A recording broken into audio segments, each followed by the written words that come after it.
네, 오늘은 마더스 데이입니다. 네, 모든 켈러 교회 어머님들 1년 동안 너무 고생 많으셨습니다. 여러 가지 일을 하시느라고.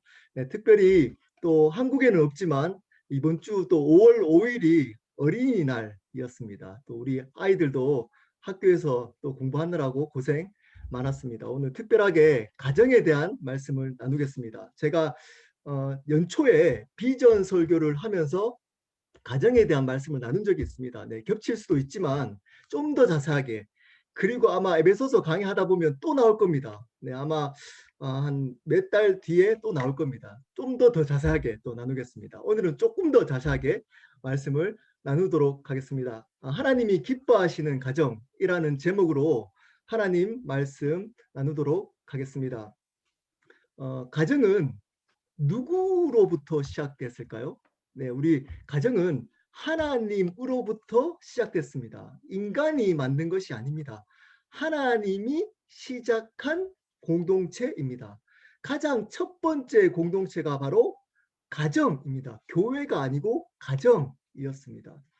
그러므로 가정 공동체가 가장 중요합니다. 가정이 바르게 잘 세워져야지만 교회가 바르게 세워질 수 있다는 겁니다. 원리가 가정이 먼저 잘 세워져야지 거기에 따라서 교회가 잘 세워지는 겁니다. 근데 어느 순간부터 교회 열심히 하고 가정을 등한시하는 경우가 있습니다. 그렇게 하시면 안 되는 겁니다. 왜냐하면 가정은 하나님으로부터 시작된 가장 첫 번째 공동체이기 때문입니다. 첫 번째란 말은 가장 중요하다는 의미가 포함되어져 있습니다. 근데 어느 순간 이 가정이 무너지고 있습니다. 제가 기독교 교육학을 공부할 때 교수님이 설문조사한 것을 이제 이야기한 적이 있습니다. 믿지 않는 가정과 믿는 가정을 비교해서 가정에서 일어나는 문제들을 비교한 적이 있습니다. 수치는 정확하게 기억이 안 나지만 가정에서 일어나는 문제들이 믿지 않는 가정이나 믿는 가정이나 거의 비슷했습니다. 믿는 가정조차도 가정이 무너지고 있다는 겁니다. 교회 열심히 하는 것만 강조하다 보니까 가정에 대해서 강조하고 있지 않기 때문입니다.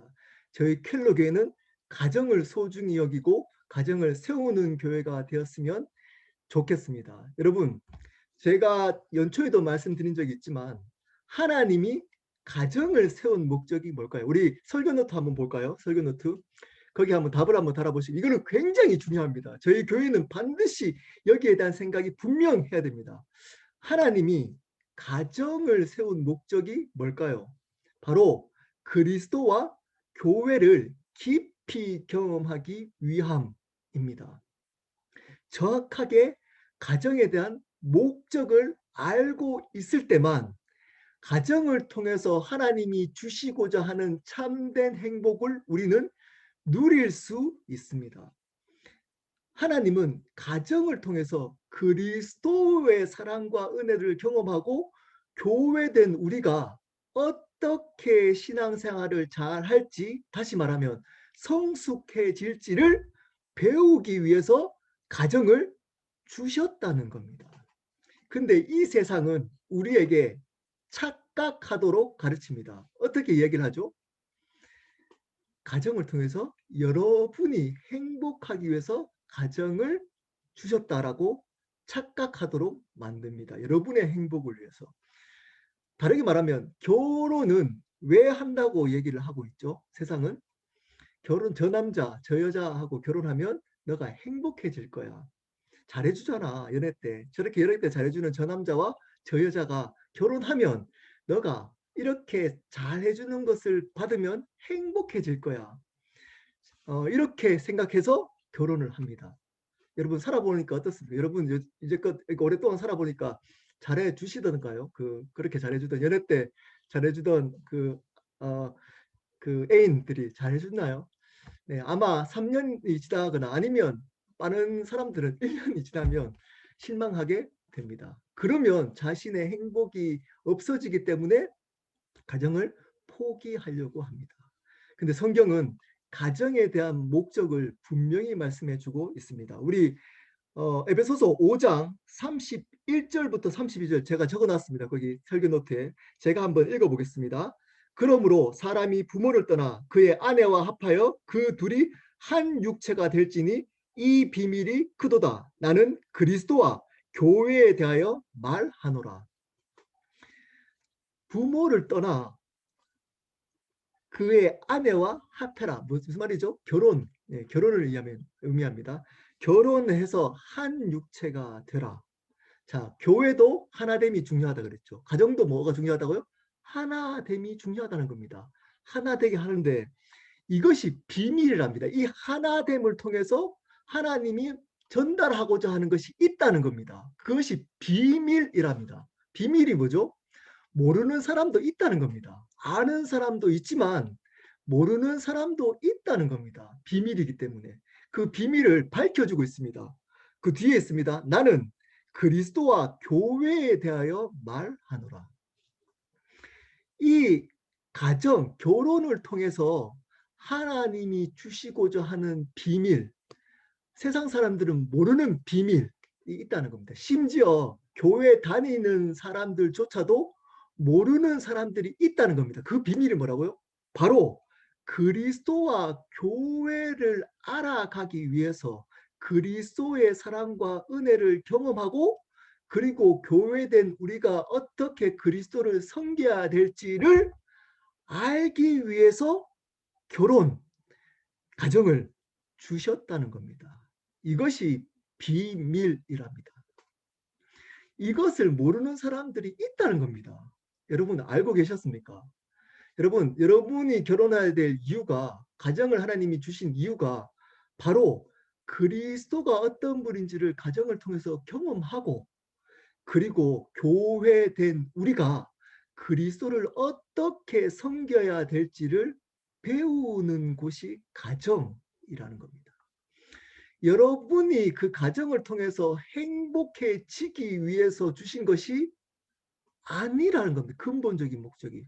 여러분 이렇게 말한다고 그러면 가정에서 행복하면 안 되냐? 이런 뜻이 아닙니다. 이런 여러분들이 그렇다고 너무 극단적으로 그러면 가정에서 뭐 힘들기만 해야 되냐? 그런 뜻이 아니에요. 하나님은 이런 것을 통해서 우리에게 참된 행복을 주시기를 원하십니다.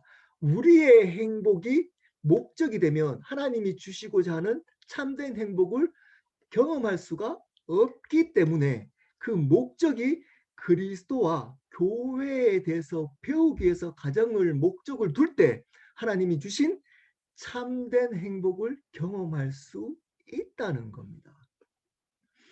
그러므로 여러분 가정은 여러분이 우선순위가 되면 안 되고 다른 가족들을 섬기는 것이 우선순위가 되어야 하는 겁니다.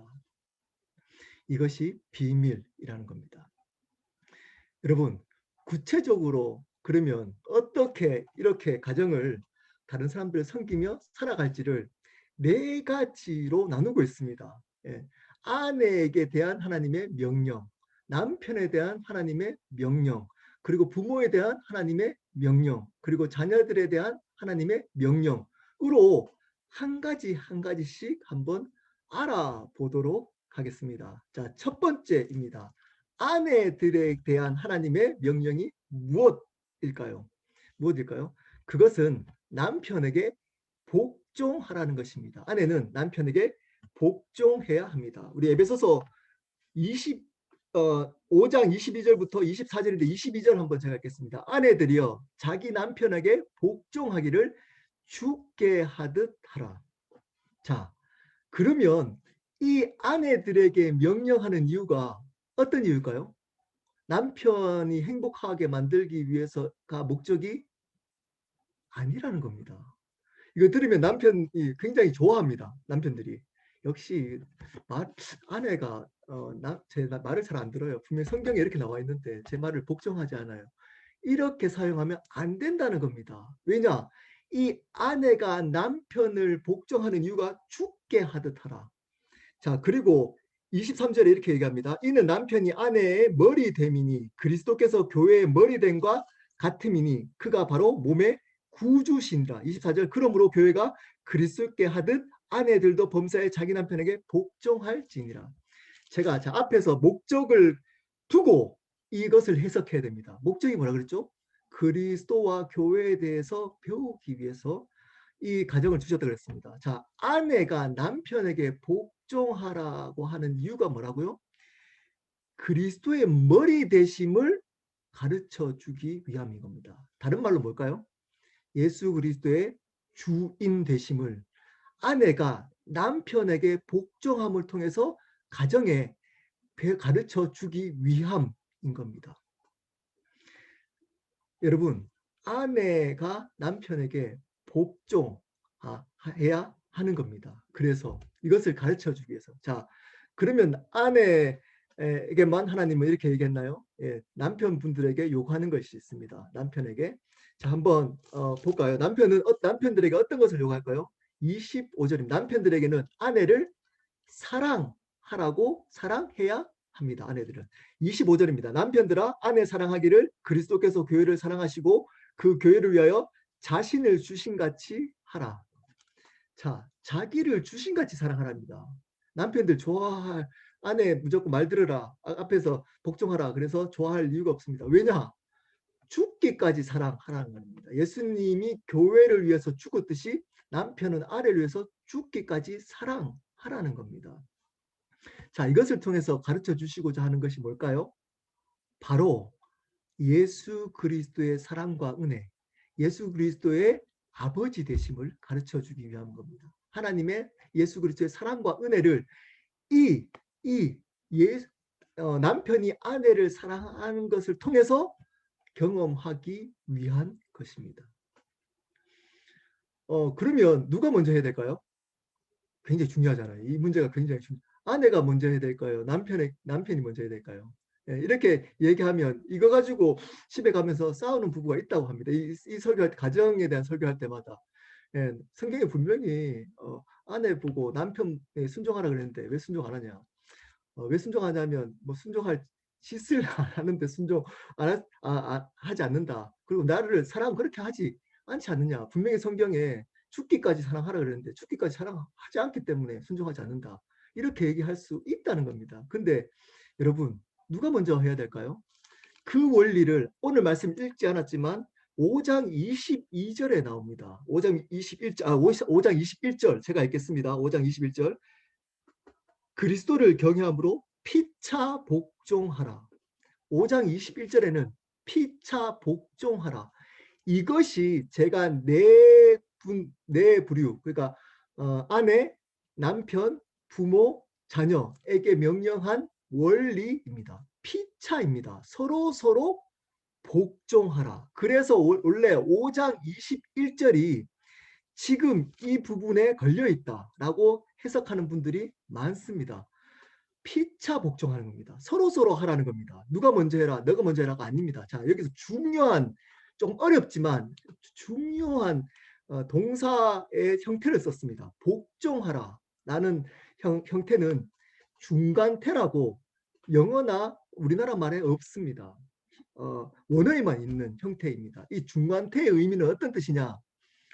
자발적으로 그 행동을 할 때 쓰는 동사의 형태입니다. 그 행동을 함으로 그 유익이 자기 자신에게 다시 돌아오는 것을 알기 때문에 자발적으로 하는 동사의 형태인 겁니다. 그러면 어떤 뜻일까요? 복종하라. 이렇게 함으로 남편을 복종함으로 아내가 남편을 복종함으로 그 유익이 자기 자신에게 돌아오는 것을 알기 때문에 남편에게 복종하고 남편을 아내를 죽기까지 사랑한 이유가 그 사랑하는 것이 자기한테 돌아오는 것을 알기 때문에 사랑한다는 겁니다. 그것을 알기 때문에. 왜냐? 하나이기 때문인 겁니다. 하나. 그러므로 너가 먼저 해. 내가 먼저가 아닙니다. 다른 사람을 먼저 존중해. 여기 복종이란 단어를 조금 해석을 조금 다르게 했으면 좋겠다는 생각이 있습니다. 복종이란 단어를 어떻게 하면 좋을까요? 존경. 서로 피차 존경하라가 더 좋은 단어인 것 같습니다. 존경하라. 여러분 서로 존중해야 됩니다. 존경, 존중해야 하는 겁니다. 부부끼리는 서로 피차에 존중하는 관계가 되어야 한다는 겁니다. 5장 33절에 이렇게 얘기합니다. 제가 읽겠습니다. 한번 5장 3절. 그러나 너희가 각각 자기 아내를 사랑하기를 자신같이 하고 아내도 자기 남편을 존경하라. 복종이란 단어가 원래는 어떤 의미가 있냐? 존경하라의 복종 그러면 막 순주 다 따르고 존중하라의 의미입니다. 여러분 서로 존중해 줘야 하는 겁니다. 부부끼리는. 여러분 그러므로 남편에게 아내가 복종한다, 존중해 준 것은 어떤 의미가 있을까? 어떻게 하면 남편을 존중해 줄 수 있을까요? 바로 남편의 말을 따라준다. 남편의 말을 세워준다. 인정해주고 세워주는 것입니다. 여러분 남편을 조금 부족하지만 아내는 존중해주고 그리고 세워줌으로 인정해줌으로 남편을 존중하는 겁니다. 그러면 남편은 그것을 하나님이 하셨던 방법으로 경험할 수가 있는 겁니다. 여러분 그리고 아내에게는 어떻게 하면 존중받을 수 있을까요? 사랑해 주는 겁니다. 다정하게 대해 주는 겁니다. 그 의견을 존중해 주고 배려해 주는 겁니다. 그래서 하나님께서 자기 자신을 존중해 주고 인격적으로 사랑한 것을 경험할 수가 있는 겁니다. 서로 존중해야 하는 겁니다. 누가 먼저 해야 되는 것이에요. 왜냐하면 그것이 바로 자기 자신을 사랑하는 방법이기 때문입니다. 남편이 아내를 존중함으로 자기 자신을 사랑하고 아내가 남편을 존중해 줌으로 자기 자신을 사랑하는 겁니다. 왜냐? 한 몸 하나이기 때문입니다. 하나님은 그렇게 서로 존중함으로 하나됨을 경험하라고 가르쳐 주고 있는 겁니다. 여러분 부부끼리 서로 존중해 주십시오. 예, 그리고 또 한 명령이 나옵니다. 누구에게죠? 자녀들입니다. 자녀들. 6장 1절입니다. 자녀들은 부모에게 어떻게 해야 될까요? 자녀들은 부모에게 순종해야 합니다. 6장 1절입니다. 자녀들아 주 안에서 너희 부모에게 순종하라. 이것이 옳으니라. 이것이 옳답니다. 그 이유가 바로 2절 3절에 나옵니다. 제가 읽겠습니다. 내 아버지와 어머니를 공경하라. 이것은 약속이 있는 첫 계명이니 이로써 내가 잘되고 땅에서 장수하리라. 우리 여기 같이 예배드리는 우리 아이들 부모님에게 순종해야 합니다. 순종해야 합니다. 부모님이 하나님을 부정하지 않는 한 자녀들은 부모님에게 순종해야 하는 겁니다. 그것이 맞는 거랍니다. 그 이유를 2절에 이렇게 얘기합니다. 이것은 약속 있는 첫 계명. 이 부모를 공경하라는 10계명에게 5번째 계명입니다. 5계명입니다. 인간관계에 있어서 첫 번째 계명이기도 하고 약속을 해준 이렇게 하면 이렇게 하나님이 지켜주시겠다라고 약속이 있는 유일한 계명이라는 겁니다. 이렇게 하면 내가 이런 축복을 해주겠다라고 약속해주고 있다는 겁니다. 우리 자녀들이 하나님의 복을 받는 방법 그게 뭘까요? 순종하는 겁니다. 부모님께. 자, 3절입니다. 이로써 내가 잘 되고 잘 된답니다. 부모님께 순종하면. 그리고 땅에서 장수하리라. 여기서 이 땅에서 장수하리라 가지고 여러 신학자들이 해석이 다릅니다. 예. 오래 산다라고 해석하는 사람이 있습니다. 개인적으로 그것은 원어적으로 해석이 좀 틀립니다. 여기 땅에서 장수하리라. 이 말은 오래 산다는 게 아닙니다. 오래 사는 모든 사람들은 다 부모님에게 잘하는 분일 수도 있지 않습니까? 그렇지 않습니다. 이 뜻은 원어에 정관사가 붙어 있습니다. 그 땅입니다. 그 땅. 그 땅이 뭐죠? 바로 하나님 나라 천국입니다. 이 말은 뭐냐면 너가 잘 되고 하나님의 나라를 지금부터 오랫동안 누릴 수 있게 될 거다. 하나님으로부터 오는 그 복들을 너희는 누릴 수 있게 될 거라. 이 뜻입니다. 자녀들은 하나님의 복을 누리려면 부모님에게 순종해야 하는 겁니다. 여러분, 부모님이 조금 부족할 수 있습니다. 여러분들 보기에. 여러분들 보기에 조금 생각이 다를 수 있습니다. 근데 하나님의 복을 누리려면 부모님에게 순종해야 하는 겁니다. 우리 그 아이들을 위해서 제 얘기 잠깐 하나만 하고 또 우리 부모님에게 명령하는 것들을 나누도록 하겠습니다. 제가 글로도 한번 쓴 적이 있지만 저희 어머니는 글자를 모르시는 문맹인이셨습니다. 예, 글자를 배운 적이 없습니다. 그래서 글자를 모르는 분이셨습니다. 저희 아버지가 굉장히 부잣집 아들로 쏘가서 저희 어머니가 결혼을 하셨습니다. 그러다 보니까 저희 아버지가 철이 없으셨죠. 그러다 보니까 부부싸움을 하게 되면 저희 아버님이 저희 엄마를 종종 때리셨습니다. 한날은 제가 학교 갔다가 중학교였던 것 같습니다. 집에 돌아왔더니 어머니 얼굴이 엉망인 겁니다. 피가 눈에 이제 멍이 들고 피가 코에서 이렇게 나고 있었습니다. 제가 화가 나가지고 아버지에 대해서 욕을 했습니다. 어머니 앞에서 저 미친 이러면서 욕을 했더니 저는 어머니가 좋아해 줄 줄 알았습니다. 그러면 아버지가 어머니를 때리셨으니까 우리 아이가 내 편 드는구나. 이제 컸더니 이제 내 편 있구나. 이렇게 할 줄 알았습니다. 근데 저희 어머니가 거의 화를 안 내시거든요. 화를 내본 적이 없어요. 근데 처음으로 저는 어머니 화를 내는 거 봤어요. 갑자기 화를 내시는 거예요. 소리를 지르. 너 한 번만 더 아버지에 대해서 그렇게 함부로 얘기하면 가만히 안 두겠다고. 내가 아빠에 대해서 욕을 했으면 했지. 너는 아빠를 존중해야 된다고. 존경해야 된다고. 너 한 번 더 아빠한테 그렇게 욕을 하거나 함부로 말하면 너 가만히 안 두겠다고. 이렇게 얘기하는 거예요. 저는 그 장면을 잊을 수가 없어요. 어릴 때도 저는 잊을 수가 없습니다. 저는 그 뒤로 저희 아버지가 사고를 많이 치셨거든요. 예, 사기당해서 돈도 다 날리고 그리고 종종 치셨어요. 저희 아버지가 귀가 안 들리시는 장애인이셨기 때문에 많은 분들에게 쏘갔습니다. 근데 저희 자녀들은 한 번도 아버지에게 대든 적이 없습니다. 왜 그랬을까요? 어머니의 그때 그 장면 때문이었습니다. 저는 그 장면. 아버지를 존경해야 되는구나. 아빠가 부족하지만 엄마의 뜻은 아빠를 존경하는 데 있구나. 순종하는 데 있구나. 라는 생각이 들었습니다. 지금도 저희 다른 가족들이 이상하게 생각합니다. 왜냐하면 저희 아버지가 장애도 있으시고 사고도 많이 치셨는데 저희 가족들, 특히 이제 우리 형제들은 아버지를 한테 너무 잘하거든요. 지금도 잘 하거든요. 아버지가 굉장히 존댓말 쓰면서 굉장히 존경하고 잘 합니다. 그 이유가 여기에 있습니다. 저는 가끔 생각합니다. 이 말씀 읽으면서 하나님이 그래서 나를 축복해 준 분도 있구나. 우리 자녀들을 힘들 때. 여러분, 부모를 존중해야 합니다. 순종해야 됩니다. 부족하다고 함부로 대하면 자녀들 큰일 납니다. 하나님의 복을 누릴 수 없습니다. 자녀들에게 한 번 더 권면합니다.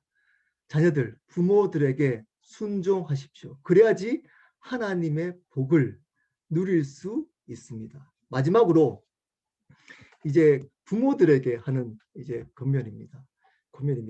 어떻게 하고 있죠? 부모들은 자녀를 하나님의 말씀으로 양육해야 합니다. 6장 4절입니다. 4절. 또 아비들아 너희 자녀를 노엽게 하지 말고 오직 주의 교훈과 훈계로 양육하라. 아비들은 부모를 총칭하는 이야기입니다. 그때 당시에 남자 중심이었기 때문에 너희 자녀를 노엽게 하지 말라. 이 말이 무슨 뜻이죠? 여러분, 자녀들을 인격적으로 대하라는 겁니다. 감정적으로 대하지 말라는 겁니다. 인격적으로 존중해 주라는 겁니다. 자녀들을. 무시하지, 자기의 소유로 여기고 자기의 감정으로 자기 뜻대로 마음대로 하지 말라는 겁니다. 하나님이 주신 영혼, 맡긴 영혼으로 여겨서 청지기로 자녀를 인격적으로 대하라는 겁니다. 그리고 어떻게 양육하라고요? 주의 교훈과 훈계 중요합니다. 부모님들 잘 들으십시오. 주의 교훈이라는 뜻은 교훈은 원어로 본이라는 뜻입니다. 모범이 되라는 겁니다. 먼저 주님의 신앙의 교훈, 본이 되고, 그리고 훈계는 바로 율법, 말씀을 의미합니다. 하나님 말씀으로 양육하라는 겁니다. 이 세상에 있는 기준으로 아이들을 요구하지 말라는 겁니다. 자기가 주의 중요한 겁니다. 소위 주님의 본, 그리고 주의 훈계, 주님의 말씀으로 양육하랍니다. 근데 교회 다니는 분들도 주님의 말씀이 아닌 이 세상의 말씀으로 양육합니다. 잘 되라고, 좋은 대학 가라고 요구합니다. 돈 많이 벌고 좋은 취직하라고, 이런 걸로만 푸시합니다. 그러면 안 됩니다. 그리고 부모들이 먼저 그렇게 살아가는 모습을 보여줍니다. 이 세상을 향해서 살아가는 모습을 보여줍니다. 그래놓고 기도하라 그러고 하나님 앞에 살라고 얘기합니다. 먼저 부모가 주님 앞에서 바르게 살아가는 본을 보여주고, 그리고 하나님의 말씀으로 자녀들을 양육하라는 겁니다. 그리고 어떻게 대하라고요? 인격적으로 대하라는 겁니다. 자기의 소유처럼 감정적으로 대하지 말고 자녀들의 생각을 존중해 주라는 겁니다. 자녀들에게, 그리고 부모들에게, 자, 누가 먼저 해야 될까요? 누가 먼저 해야 될까요? 네, 피차입니다. 이것도 원리가 똑같습니다. 피차하는 겁니다. 서로. 아빠가 먼저, 부모가 먼저 해야 돼, 이거 아닙니다. 자녀도 먼저 하려고 노력하고 부모도 먼저 하려고 서로 해야 하는 겁니다. 여러분, 또 이것을 통해서 뭘 가르쳐야 된다고요? 하나님은 이 관계를 통해서 자녀들이 부모님께 순종함을 통해서 우리가 믿는 자가 하나님께 어떤 신앙의 태도를 가져야 되는지를 가르쳐주고 있습니다. 순종이 제사보다 낫다는 겁니다. 우리 믿는 자는 하나님께 순종하는 삶을 살아가라는 겁니다. 이 자녀가 부모에게 순종하는 것을 통해서 이겁니다. 너희들이 나에게 순종하면 나는 너에게 약속을 반드시 지켜줄 거야. 나의 말씀을 지키면 내가 반드시 약속을 너에게 지켜줄 거야. 이것을 가르쳐주기 위함인 겁니다. 자녀가 부모에게 순종하면 하나님에 있는 복을 누리듯이 너희도 나에게 순종하면 내가 너희에게 주시고자 하는 복을 반드시 줄 거야. 라는 약속을 이 관계를 통해서 배우게 하시는 겁니다. 그러면 아비들에 있는 자녀들을 인격적으로 대하는 것을 통해서 어떤 걸 또 가르쳐주고 있을까요? 바로 이겁니다. 하나님은 인격적이신 분이야. 너희들의 의견을 무시하는 게 아니고 너희들을 인격적으로 대하시는 하나님은 인격적이신 분이셔. 이것을 가르쳐 주기 위함인 겁니다. 여러분, 가정 안에서 가족들끼리만 행복해지라고 가정을 주신 것이 아니라고 말씀을 드렸습니다. 그것을 두 가지 개념을 반드시 알고 계셔야 됩니다. 목적, 그리고 피차, 존중. 이 두 가지 개념을 반드시 기억하십시오. 가정을 통해서 하나님이 하시고자 하는 목적, 그리스도와 교회의 삶, 그리고 서로 피차 서로 존중하는 겁니다. 말씀을 마무리하도록 하겠습니다.